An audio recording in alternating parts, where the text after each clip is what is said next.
Hey guys, it's Rachel, and I know it's been a while, but I'm back with an all-new recipe video on how to make matcha-dipped Spritz cookies.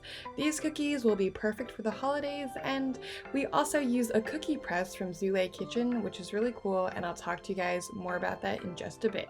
So let's get started on the recipe. It's very simple to make Spritz cookie dough. All you have to do is mix together butter, powdered sugar, a little bit of extract, an egg, and just kind of blend those ingredients together before adding your dry ingredients. I'm going to add about 1.5 cups of almond flour. You can use regular flour, but I just decided to mix it up a little bit. Definitely add a little bit more if you're adding almond flour, just to make the texture not too wet.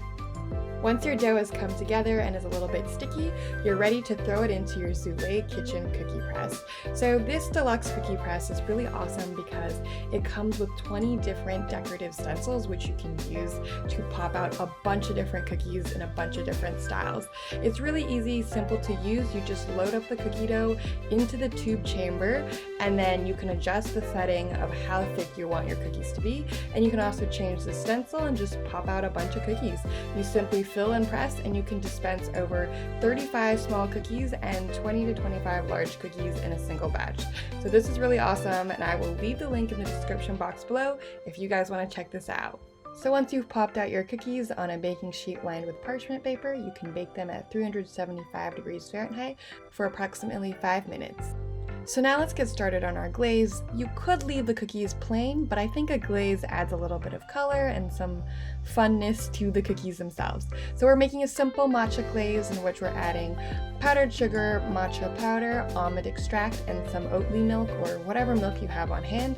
We'll just blend those ingredients together, and that'll be the icing for our cookies. You just simply have to dip the Spritz cookies once they've been baked into them, and just kind of let the excess icing drip off, and then just set it on a baking sheet to let it set.